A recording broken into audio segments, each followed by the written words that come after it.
sexo o violencia. Contenido apto para toda la familia.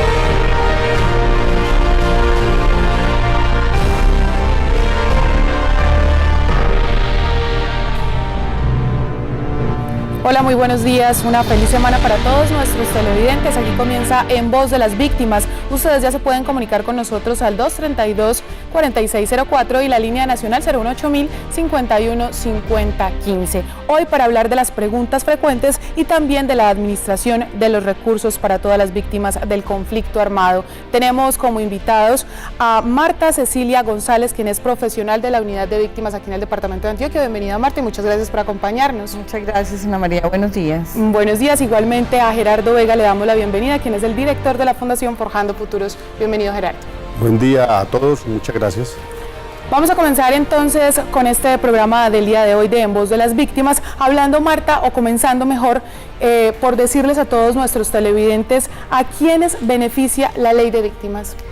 Bueno, Ana María, la Ley de Víctimas beneficia a las personas que han sido que sufrieron una violación muy grave a sus derechos humanos, o si hubo una grave violación al derecho internacional humanitario en el marco del conflicto armado, para víctimas antes de 1 de enero de 1985, perdón, después del 1 de enero de 1985, y en el caso de restitución de tierras, después del 1 de enero de 1991.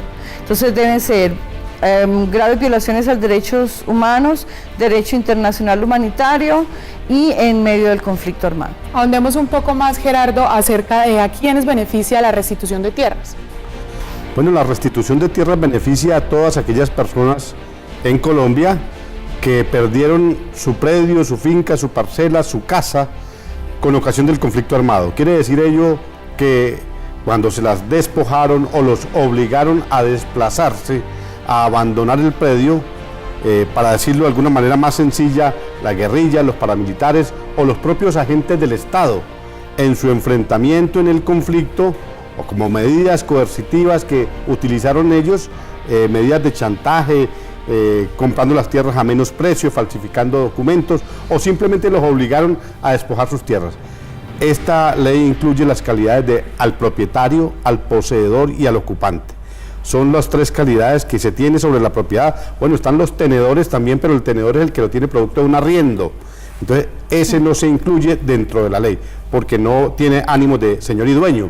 En cambio, el propietario es el que tiene los documentos legalmente registrados, la escritura pública, el poseedor el que adquiere la propiedad con el transcurso del tiempo, y el ocupante es el que está sobre bienes baldíos o bienes de la nación, que los explota y tiene la expectativa de convertirse en propietario. Sobre ellos son los que pueden reclamar la restitución de tierras. ¿A dónde deben acudir entonces esas personas, Gerardo, que tienen algún tipo de reclamación de tierras? Bueno, la reclamación de tierra la deben hacer primero en las unidades o en las oficinas de gobierno. Hay, hasta donde recuerdo, cerca de 32 oficinas en el orden nacional, en las principales capitales y en las ciudades donde más, regiones donde más hubo despojo. Aquí en la ciudad de Medellín, en el punto de la Oriental, sí, sobre la Oriental, punto de la Oriental, frente al parque San Antonio. En Caucasia hay otra oficina en la avenida Pajonal, y en el municipio de Apartadó hay otra oficina en el barrio Chinita. A esas oficinas deben recurrir las personas. También pueden recurrir desde luego a organizaciones, a las personerías, a la Procuraduría, para que allí los orienten y los asistan. En nuestro caso también hacemos lo mismo, la Fundación Forjando Futuros, pero ellos deben ir a depositar la documentación en esas oficinas de gobierno. Y la Fundación Forjando Futuros, por supuesto, Gerardo, brinda una asesoría completamente gratuita. Hay que aclarar además que no hacen parte del Estado, que esta es una organización no gubernamental. 414-3572, ese es el número de teléfono donde pueden atenderlos los abogados de la Fundación Forjando Futuros entre 8:30 de la mañana, 12 del día y 2 de la tarde y 5 de la tarde. Estamos hablando hoy de las preguntas frecuentes y también de la administración de recursos. Ahora, para hablar de esa administración, Marta, ¿quién es finalmente la entidad que los administra? La entidad que administra los recursos es la Unidad para la Atención y Reparación Integral a las Víctimas. Ella administra todo el presupuesto que el Gobierno Nacional destina para el pago de las indemnizaciones. Y además existe el Fondo de Reparación para las Víctimas, que recibe los bienes muebles e inmuebles, es decir, casas, animales, cuadros, relojes, etcétera, que han entregado las personas que se han desmovilizado. En este momento están en ese proceso, hablemos un poquito al respecto, Marta. Sí, estamos en ese proceso de recibir bienes empezó en el 2005 a través de la Fiscalía, y en el 2011, cuando se creó la Unidad para la Atención y Reparación a las Víctimas, entonces ya esos bienes entraron al Fondo de Reparación y pasaron a la Unidad para la Atención y Reparación Integral a las Víctimas. ¿De qué jefes paramilitares, por ejemplo, porque hemos visto que HH, por ejemplo, se han estado entregando algunos bienes, Marta, se espera recibir también esos recursos para que lleguen finalmente a las víctimas? Sí, de todos los que hicieron parte de los procesos de justicia y paz y tuvieron bienes, porque hubo algunos grupos que hicieron parte de esos procesos de justicia y paz que no entregaron ningún bien. Muy bien, ya tenemos una llamada. Ustedes se pueden comunicar al 232-4604-018-051-5015. Bienvenido, ¿quién nos habla? Muy buenos días, les habla Lina Vázquez de la ciudad de Medellín. Buenos días, Lina, muchas gracias por comunicarse con nosotros. ¿Y cuál es la inquietud que tiene? Bueno, doctora Marta, le resumo el caso. Estoy llamando en nombre de mi papá, Gabriel de Jesús Vázquez. Nosotros declaramos un hecho en el año 2009, la muerte de mi mamá, y no obtuvimos respuesta. Posteriormente mi hermano también falleció y mi papá hizo los trámites en Pereira. En el 2013 salió una resolución donde los incluían a los dos como víctimas.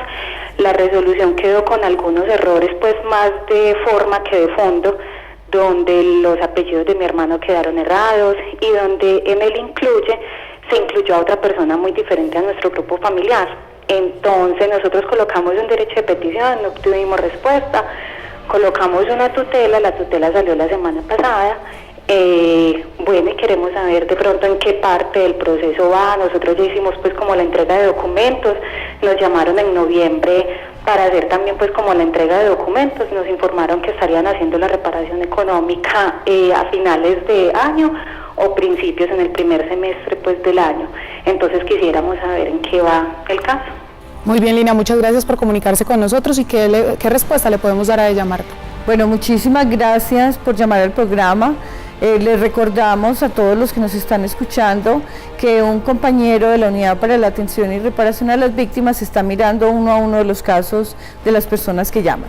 Miramos su caso, efectivamente su familia está incluida en el Registro Único de Víctimas y como usted lo bien acaba de notar, hubo un error en la resolución en el nombre de la persona beneficiaria. Entonces nosotros nos comprometemos a llamarla para hacer las correcciones que haya al lugar. Difícilmente alguien de la unidad puede darle una fecha de pago. Nosotros no podemos decirle que le van a pagar la indemnización este semestre o el próximo año, porque nosotros dependemos del Tesoro Nacional y el dinero que le asigne a la Unidad para las Víctimas. Pero sí lo que hacemos es corregir la resolución en la parte que está equivocada y documentar el caso con los miembros de la familia que van a ser beneficiarios. A propósito de este tema del día que tenemos hoy, que son las preguntas frecuentes y también la administración de los recursos, esa quizá es una de las preguntas más frecuentes, no solamente aquí en el programa, sino también en la Fundación Gerardo. ¿Qué pueden hacer las personas que han tenido algún tipo de inconveniente con el número de su cédula o que han tenido algún tipo de inconveniente con el nombre? ¿Dónde deben acudir como primera instancia a la unidad o deben asesorarse por otro lado? Bueno, en primera instancia la unidad deben buscar que los funcionarios, los enlaces en las alcaldías o la propia unidad pues les dé la asesoría y la corrección que corresponda. Una cosa es que hecho el trámite no haya respuesta, y si no hay respuesta las mismas personerías pueden ayudar, o los abogados de la propia unidad a interponer los recursos a que haya lugar, un derecho de petición, una tutela, en fin, adelantar el trámite dentro de los procedimientos legales que hay. Nosotros como organización no gubernamental también lo hacemos y lo adelantamos de manera gratuita, pero hay que entender que son casi 8 millones de víctimas las registradas en ese registro oficial que tiene el gobierno nacional. Entonces una base de datos de 8 millones donde pueden presentar muchos errores de este tipo. Esperamos que no siga siendo así, lo que buscamos es que ese registro se administre de una manera muy actualizada, pues para dar una respuesta mucho más eficiente a las personas cuando así lo requieren. ¿Y qué hace la unidad en este tipo de casos también, Marta? ¿Qué medidas se estarían tomando para evitar que se cometan ese tipo de errores y para evitar también que el dinero de las indemnizaciones retorne nuevamente al Tesoro? Bueno, nosotros procuramos documentar el caso primero, como le estábamos explicando a la señora que llamó, la señora Lina. Esto quiere decir que tengamos los documentos físicos de las personas que van a ser beneficiarias con una fotocopia, para que cuando salgan las cartas de indemnización no vengan con errores. A veces ocurre, cada vez menos, especialmente porque nuestro registro único de víctimas ha sido un registro que se ha perfeccionado, tiene una información muy completa de varias otras fuentes de información, y nosotros esperamos que las personas acudan a los puntos de atención cuando ven que ha ocurrido un error como en este caso. No es necesario poner una tutela ni un derecho de petición, pues si quiere hacerlo lo hace, pero realmente yendo directamente a los puntos de atención con el documento, nosotros hacemos el trámite, pues no le vamos a responder en una semana ni en dos, por lo que Gerardo decía que tenemos más de 8 millones de víctimas, pero sí nosotros somos responsables de hacer la corrección que haya lugar. Y cerca de 1.800.000 aquí en el departamento de Antioquia. Recuerden que hoy estamos resolviendo todas las dudas que tienen las víctimas del conflicto armado con respecto a la unidad de víctimas y también a la unidad de tierra. Si bien no está representada aquí, pues los profesionales que tenemos, tanto Gerardo como Marta, pueden resolver todas esas inquietudes. 232-4604, 018-051-5015 para que nos llamen y resuelvan además también el caso que tengan en este momento. Vamos a continuar entonces hablando de este tema del día, y los desplazados también hacen parte de todas esas preguntas frecuentes. Ellos siempre están preguntándose por las indemnizaciones, en fin. Pero antes de resolver esa pregunta, nos vamos con Blanca. Blanca, bienvenida, feliz día. Buenos días. Buenos días, cuéntenos. Muchas gracias por la atención. Quiero pues manifestar mi inconformidad porque yo recibí un comunicado donde me ignoran a mi mamá. Yo estoy en el grupo familiar con ella es discapacitada, 85 años, y me reconocen una ayuda pero muy irrisoria. Yo con ella pues tengo muchísimos gastos, y no solo eso, sino que es que las ayudas me las están mandando para otros departamentos, y lógicamente como no me informan tan bien, las pierdo. Entonces, ¿qué estará pasando ahí?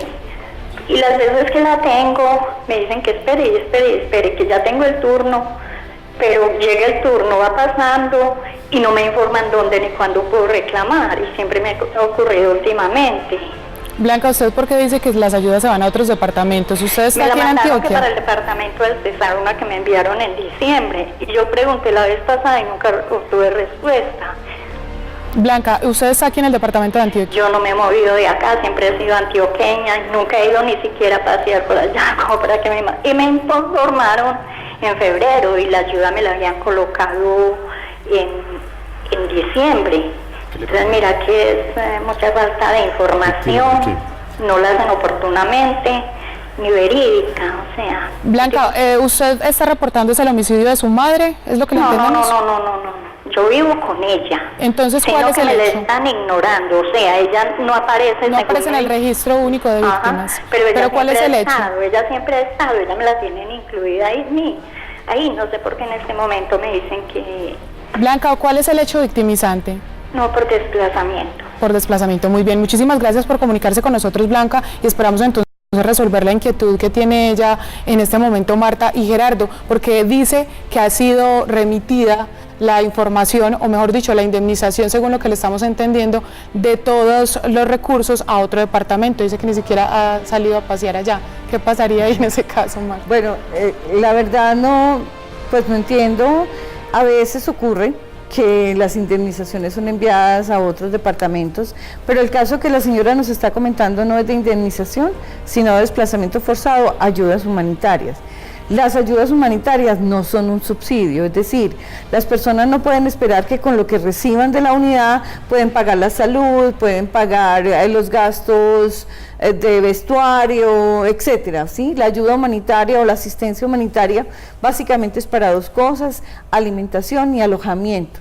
La unidad lo que hace es medir las necesidades o cómo está la situación de la familia, si tienen dónde vivir, si tienen qué comer, es decir, si no están viviendo en un albergue, por ejemplo, o en la calle, si tienen un lugar digno donde vivir, no necesariamente tienen que ser propietarios, sí, y que tengan alimentación. Entonces, probablemente, como ella dice que su señora madre es una persona con discapacidad, eso es un factor que influye en que haya una vulnerabilidad en esa familia y por eso ella todavía recibe la asistencia humanitaria.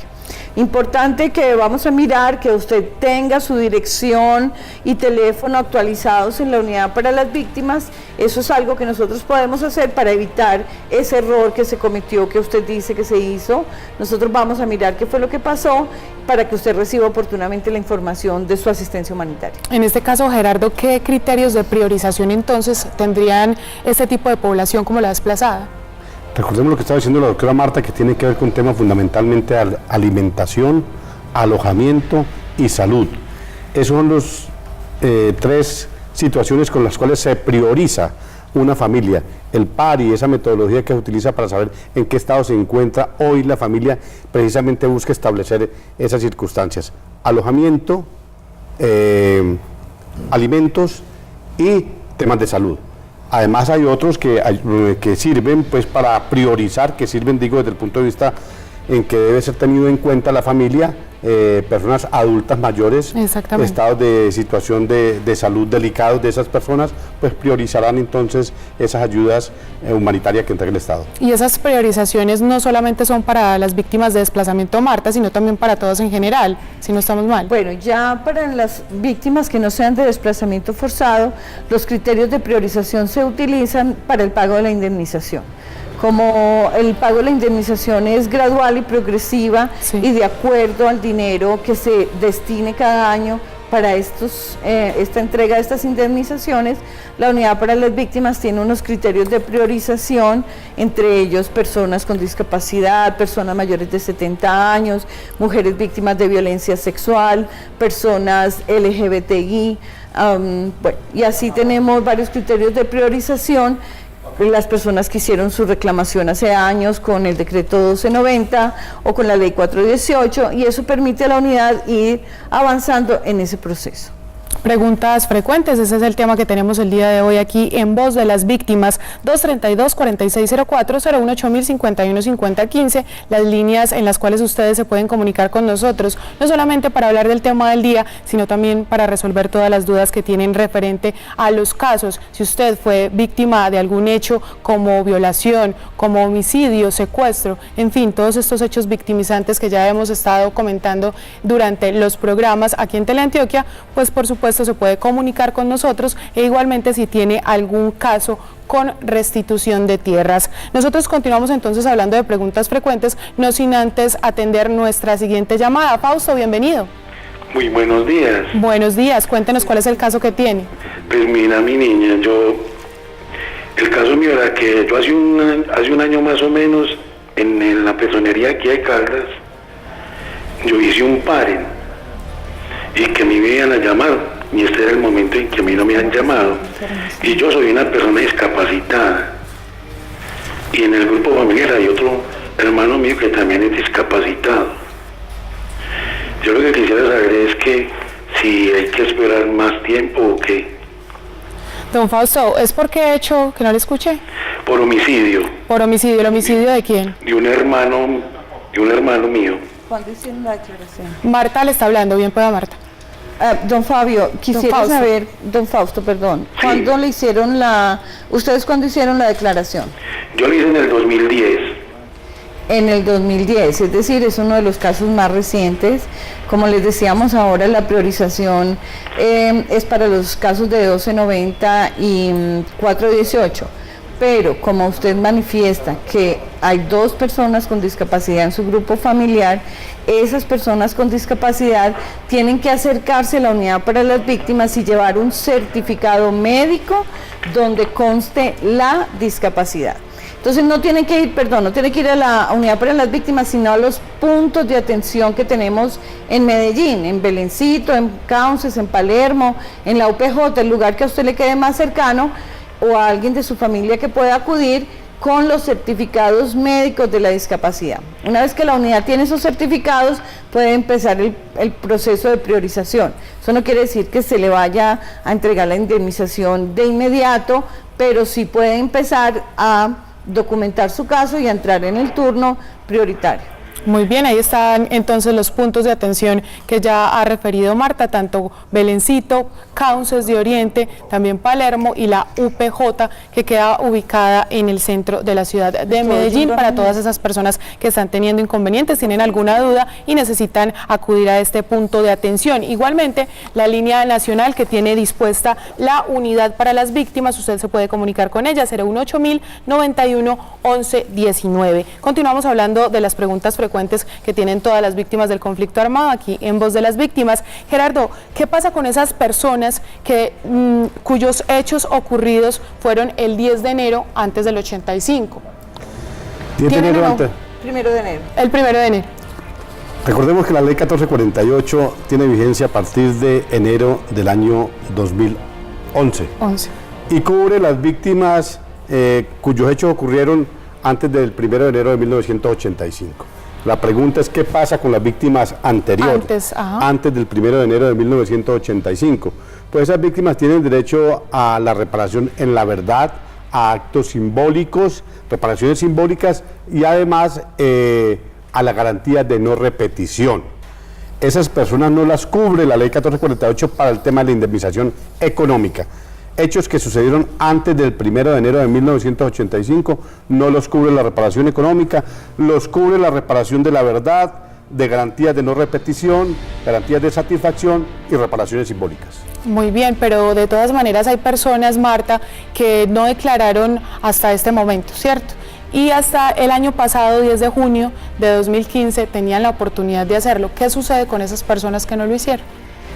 Bueno, si no lo hicieron por una fuerza mayor, es decir, porque un grupo armado se los impedía, por ejemplo, porque estaban alejados en una vereda muy lejana, sin acceso a medios de transporte y alguna razón muy grave, alguna discapacidad les impidió llegar a las personerías a hacer la declaración, pueden hacerlo, porque la fuerza mayor se tendrá en cuenta. Entonces puede acudir a la personería de su municipio o a cualquier agencia del Ministerio Público a hacer la declaración, ellos están obligados a recibirla. La unidad para las víctimas recibe la declaración y valora si eso que la persona dijo, que esa fuerza mayor realmente existió, lo incluye en el registro único de víctimas. Y de todas maneras el registro está abierto para todos los hechos nuevos. Las personas tienen 2 años a partir de que el hecho ocurre para hacer su declaración. Es decir, si el hecho ocurre hoy, a partir del día de hoy y 2 años más, tiene derecho a declarar. Muy bien, 232-4604, 018-051-5015. Esas son las líneas dispuestas aquí en Teleantioquia, en Voz de las Víctimas, para todas las víctimas, valga la redundancia, del conflicto armado, que se quieran comunicar con nosotros. Hoy estamos hablando de todas esas preguntas frecuentes y también de la administración de recursos. Y esta pregunta va más para Marta, porque efectivamente tiene que ver con la unidad de víctimas y con el fondo para la reparación. ¿En qué consiste? ¿De qué se trata?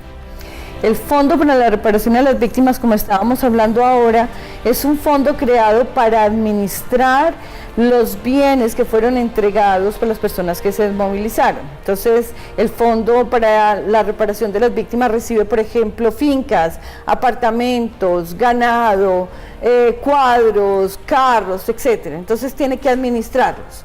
Mientras no haya una extinción de dominio que se decreta por los jueces de la República, los bienes no pueden ser vendidos. Entonces, el Fondo para las Reparaciones arrienda alguno de esos bienes, por ejemplo, fincas para la explotación, apartamentos para que la gente viva, oficinas, etcétera.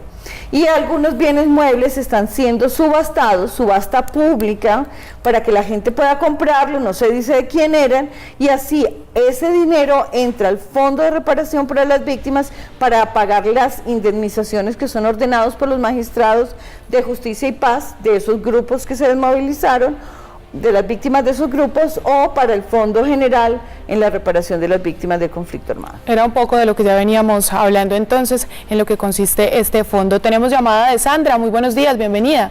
Sí, muy buenos días. Cuéntenos cuál es la inquietud que tiene Sandra.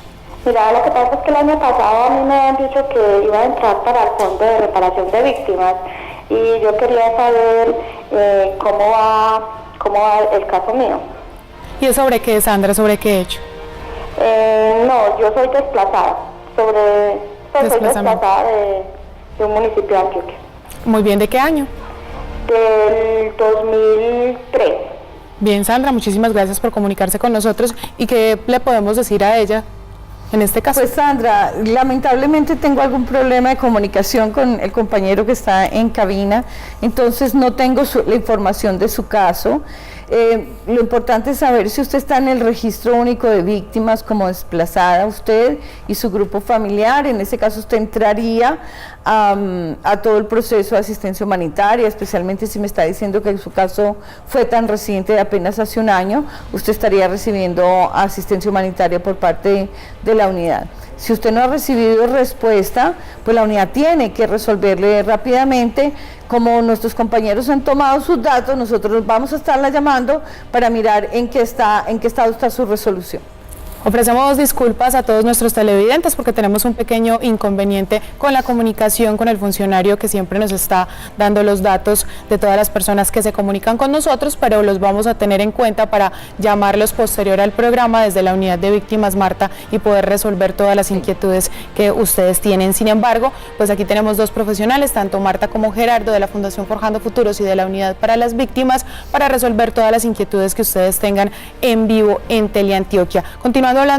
Continuando con estas preguntas frecuentes que tienen todas las víctimas del conflicto armado, ese Fondo de Reparación para las Víctimas tiene 3 puntos, digamos, principales, misionales. ¿Cuáles serían en ese caso, Gerardo? Es administrar los activos que tiene, como lo decía la doctora Marta, si le entregan una finca, si le entregan una casa, si le entregan pinturas o vehículos, pues tiene que administrarlos para que los bienes pues sean rentables y esa rentabilidad dé para poder pagar la reparación de las víctimas. También debe recibir los bienes que entregan los miembros de las autodefensas desmovilizados en el acuerdo que se hizo en la ley 975 del año 2005. Quien se sometía a esa ley, recordemos que uno de los requisitos para estar en ese procedimiento de esa ley y obtener los beneficios era devolver bienes. Pues bueno, entonces debe devolvérselos a ese fondo para que ese fondo los administre, los venda y haya recurso en efectivo para la reparación de las víctimas. Y desde luego debe hacer gestión frente a diferentes fuentes, ante el sector privado. Qué importante que el sector privado pusiera recursos allí en ese fondo para poder ayudar a reparar las víctimas, y parte del trabajo de ese fondo es adelantar la gestión con el sector privado y también con la cooperación internacional, otros países que han ayudado al tema de la reparación de las víctimas aquí en Colombia con recursos, pues bueno, para que ellos aporten también. Recordemos que el Estado pone de su presupuesto la gran mayoría, el gran porcentaje, el alto nivel de recursos corresponde a presupuesto público de la nación, de los impuestos de cada uno de los colombianos. Entonces, 3 fuentes: 1, lo que devuelven los miembros de los desmovilizados; 2, cooperación internacional; y 3, recurso propio del presupuesto nacional. Ahí queda entonces esa invitación que acaba de hacer Gerardo, porque ya se nos está acabando el tiempo por el día de hoy. Muchísimas gracias a Marta Cecilia González Ábalos por acompañarnos, profesional de la Unidad para las Víctimas. La esperamos por aquí nuevamente. Muchas gracias, Ana María, por invitar a la unidad. Igualmente a Gerardo Vega, director de la Fundación Forjando Futuros. Muchísimas gracias, Gerardo, por estar como siempre aquí en el programa. A ustedes, por supuesto, muchísimas gracias por acompañarnos. Los esperamos el próximo lunes a las 9:30 de la mañana aquí en esta cita que tenemos en Voz de las Víctimas por Teleantioquia. Feliz día.